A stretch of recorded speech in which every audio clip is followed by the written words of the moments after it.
Assalamualaikum dan salam sejahtera kepada semua penonton dan juga subscriber pada entry kali ini tentang apa yang aku terfikir sepanjang perjalanan aku balik daripada kampung balik ke rumah Okey. Aku terfikirkan sesuatu iaitu sekiranya lah jikalau apa yang dihendaki, apa yang dibincangkan tu ke laut dalam erti kata lainnya tak ada tidak berlaku pengeluaran tambahan 10,000 ataupun 5,000 daripada KPSP ni one off. Sekiranya tak ada one off, apa yang bakal terjadi pada anda, apa yang bakal terjadi kepada status kredit anda, apakah yang berlaku pada kita semua secara keseluruhannya, termasuk diri aku juga sebab aku pun penjarum dan aku pun nak juga pengeluaran ni. Bukan aku tak nak aku pun nak, dan aku pun nak simpanan macam korang juga. Okey. Tapi sekiranya tidak berlaku sedemikian rupa, perbincangan tu sekadar omongan saja dan kita menanti dan terus menanti, dan sekiranya tak ada, apa akan berlaku pada kita Sebenarnya teruk juga yang akan berlaku bagi kebanyakan orang akan teruk. Kata-kata yang aku nak sampaikan ni aku ambil daripada satu nasihat daripada arwah mak aku pernah berkata jangan hanya terlalu bersangka yang baik-baik saja, tapi kita harus simpan sedikit prasangka buruk. Prasangka buruk tu bukanlah kita berprasangka yang buruk sangat, tapi dalam pada kita optimis dalam sesuatu perkara, kita kena fikir sekiranya tidak berlaku, kita kena dah ada plan B lah. Jadi plan A dia memanglah seperti yang kita tahu, kita menuntut tambahan dan perkembangannya nampak positif. Tapi sekiranya plan A tu tak menjadi, apakah plan B korang? Dan apakah plan B kita sesama rakyat? Kita kena ada plan B backup plan untuk sekiranya benda ni ke laut. Jadi diharap pihak kerajaan dapat dengarlah video ni Okey, video ni bukanlah untuk mengecam pihak kerajaan ataupun KPSP secara khususnya, tidak tapi sekadar untuk memberitahu sekiranya tiada pengeluaran tambahan ni berlaku, maka rakyat akan tertekan memandangkan BKM pun hanya start pada bulan 3. Jadi bulan 1 dan bulan 2 tu tiada apa yang nak dinantikan, tiada apa yang boleh dinantikan, tak ada apa yang akan luruh daripada langit. Jadi bagi golongan yang masih bekerja tak terkesan sangat, masih ada income. Bagi orang yang hilang pendapatan langsung, satu keperitan sedangkan mereka masih mempunyai simpanan yang boleh dikeluarkan tapi disekat, dia akan menjadi satu tekanan Tekanan yang aku maksudkan ialah tekanan mental bila terlalu susah kehidupan manusia dan menerima tekanan yang sangat banyak daripada pemiutang pemiutang tu tak kira lah bank ke ataupun bukan bank. Bila menerima tekanan yang terlalu banyak, dia akan menyebabkan masalah mental akan mengalami tekanan jiwa jadi kemungkinan yang ada, aku tak nak cakap, tapi mungkin akan ramai akan masuk Tampoi ataupun Tanjung Mutan itu yang pertama.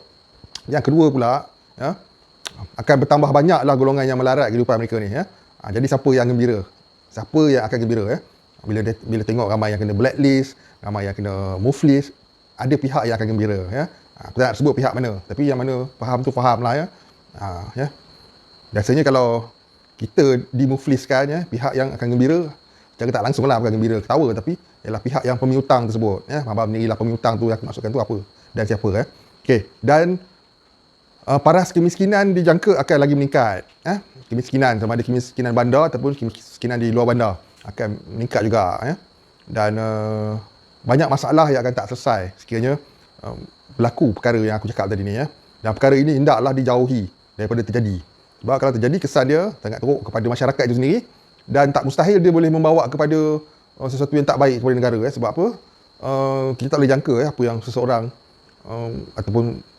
sekelompok boleh lakukan terhadap pihak yang mereka tidak puas hati benda tu satu benda yang tak elok sebenarnya. Dan peningkatan jenayah tak mustahil jenayah ragut contohnya ragut bermotosikal dan macam-macam lagi lah jenayah-jenayah, dan kerutuhan institusi perkahwinan tu, rumah tangga pun akan terjejas bila pasangan tak mampu lagi nak menyara keluarga.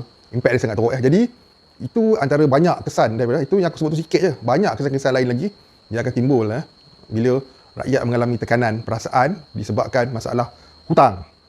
Okey, dalam video ni aku highlight hutang hutang boleh membebankan fikiran dan buat orang tak tidur lena, jadi insomnia dan akhirnya keadaan jadi lebih parah lagi Okey, dan bab yang seterusnya, apa yang perlu kita buat sekiranya tak terjadi, apa yang kita perlu buat sebagai rakyat. Baik, sekiranya tak terjadi seperti yang kita hendaki tambahan pengeluaran ni one off untuk tujuan sama ada untuk menyelesaikan hutang tertunggak ataupun untuk membina kehidupan baru nak buat bisnes ke ataupun nak banyak benda yang perlu diselesaikan menggunakan wang ringgit.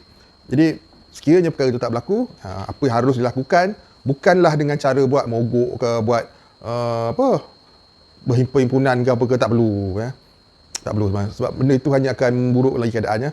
Apa yang sepatutnya kita sebagai rakyat buat bila menghadapi saat-saat macam tu kita panggil macam saat-saat kegagalan untuk mendapatkan sesuatu tu, kita kena terus berusaha, ya. Berusaha dengan cara desakkan, ya. Okey. Kenapa aku cakap perlu buat desakan? Kenapa perlu buat desakan? Dan kenapa tak perlu buat sesuatu yang tak elok? Ya? Macam buat tunjuk perasaan ke, apa benda ke, semua tak elok sebenarnya. Ya? Memalukan negara, cakap langsung, ya? Di mata luar. Sebab apa yang berlaku dalam Malaysia ni, orang negara luar pun tengok. Ya? Banyak aja wartawan kat luar sana yang nampak. Dan orang akan jadi headline kat berita diorang.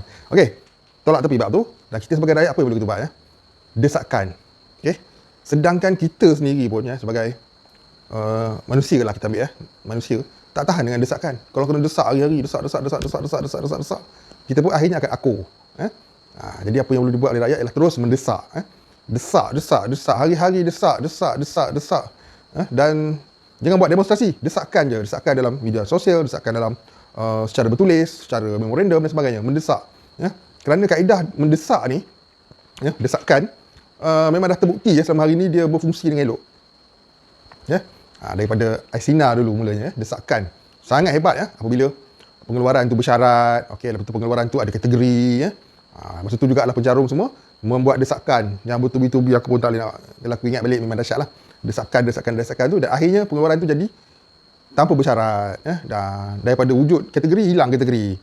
Bila tak ada syarat, tak adalah kategori, kan. Jadi itulah adanya pentingnya buat desakan, tapi desakan secara yang baik lah. Jangan buat desakan dengan buat demonstrasi jalanan lah apa semua kerana nak pengeluaran ni, tak baik. Aku tak merestui, ya. Aku tak merestui dan aku tak setuju, ya, untuk buat demonstrasi jalanan dan sebagainya. Tapi desakan aku setuju, buat desakan yang macam pernah kita buat dulu semasa Aisinar. Ingat lagi tak? Okay? Jadi itu dia yang perlu dibuat, ya. Dan akhirnya kita yakin, ya, manusia ni ibarat macam kata orang kerak nasi, ya. Dia keras, tapi bila dah siram dengan air, kena lama-lama seminggu 2, dia akan lembut dan dia akan lekang yang baik, ya, daripada rice cooker tersebut. Perumpamaan lah, kan. Jadi itu yang sepatutnya kita buat, ya. Sikit kita tak dapat. Okey. Memanglah tanda-tanda positif tu kita dah nampak, ya. Tapi kita kena ingat, positif mesti ada negatif. Ya? Dalam apa perkara pun. Sedangkan wiring punya hal pun ada positif negatif. Dalam hal kehidupan pun ada yang positif dan negatif. Positif ni kita dah nampak dah, ada progress. Okay? Tapi jangan kita tinggalkan langsung negatif. Sekurang-kurangnya kalau kita confident 95%, ya, sebagai contoh, 95% kita positif, 5% kita kena simpan untuk negatif, dan juga plan B, apa yang perlu buat, ya, untuk meneruskan kehidupan. Walau bagaimanapun kita berdoa semoga benda ni akan jadi kenyataan, ya. Okey, tentang video aku yang sebelum ni aku cakap tentang golongan M40, ya. Ramai yang salah faham, ya. Bukannya aku membela golongan B40 dan menidakkan B40, ya. Apa yang aku cuba sampaikan ialah selama hari ni, ya, terlalu banyak, bantuan. Pertama, bantuan untuk B40, M40 tak dapat, ya. Sedangkan kesusahannya sama di waktu pandemik lah pula tu, ya. Jadi M40 pun dah tak ada dah M-nya dah, ya. Bila dah golongan M40 ni dah hilang kerja, dah tak ada M lagi dah. Dah jadi equal lah, kan. Jadi masih lagi bergelar M40 lah pada asalnya, tapi income dah tak ada. M40 apa? Jadi apa yang aku masukkan dalam video tersebut ialah kategori-kategori ni sebenarnya hanya wayang saja sekarang ni. M40, B40 dah tak ada dah. Semua dah sama je, ya. Okey. Dan kenapa aku cakap M40 tu menyumbang kepada kemajuan negara? Itu memang satu benda yang betul, ya. Golongan M40 ni golongan pertengahan, iaitu orang yang makan gaji kebanyakannya, ya, dan bekerja, dan mereka ni membayar cukai pendapatan. Kau kena faham apa yang aku maksudkan. Memanglah korang bayar cukai, income tax, road tax lah, cukai tanah lah dan sebagainya. Tapi yang aku sebut dalam video tersebut ialah cukai pendapatan, income tax, ya. Income tax yang dibayar kepada lembaga hasil dalam negeri. Penyumbang utamanya M40, ya. Bukan nak kata B40 pun tak bayar cukai. B40 pun bayar cukai, tapi cukainya bukanlah cukai pendapatan, ya. Kena faham maksud dia. Bukan aku nak menidakkan keperluan B40 untuk membuat pengeluaran. Aku tahu korang ada duit, semua orang ada duit. Aku pun B40. Saving aku pun ada. Aku punya saving dekat QSP. Tapi tak perlulah aku nak dedahkan berapa banyak, tapi semua orang ada duit masing-masing dan layak untuk buat pengeluaran sekiranya dibenarkan. Jadi sama-sama lah kita berdoa. Janganlah ada timbul rasa iri hati, kau M40, kan, gaji kau besar, aku B40 gaji. Sekarang ni sama kata. Kita memperjuangkan satu benda yang sama, ya, M ke B ke. Tapi dalam video yang sebelum ni aku sebut B40 nazak, M40 pun nazak. B40 kita tak payah sebut lah, kita dah tahu dah. B40 dah memangnya susah, kan.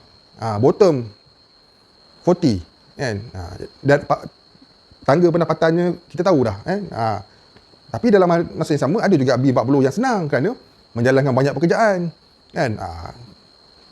Kerja swasta dan malam berniaga malam apa semua, hidup senang tapi masih bergelar B40, ya. Itu yang aku maksudkan. Jangan salah faham. Kadang-kadang kita perlu faham setiap apa yang disampaikan sebelum nak melontarkan komen cakap admin backing M40 pula. Tidak. Ya, kita perjuangan untuk mendapatkan sesuatu kena sama rata. Aku tak ada menyebelah ke ataupun backup mana-mana golongan, ya. Bagi aku sama je. Ya, sebab apa? Kalau terjadinya pengeluaran ni sama-sama dapat, sama-sama merasa. Ikut berapa yang korang ada, ya. Kena faham dulu video yang sampaikan sebelum nak cakap admin backup M40. Nak backup apa? Admin bukan M40. Parah. Okay, see you guys in my next video. Assalamualaikum. Salam sejahtera, ya. Ingat apa yang aku cakap tadi, di sebalik positif ada negatif dia yang kita perlu simpan untuk kita punya backup, ya, senjata untuk pertarungan lah kata orang. Okay, itu saja. Assalamualaikum, salam sejahtera. Bye-bye.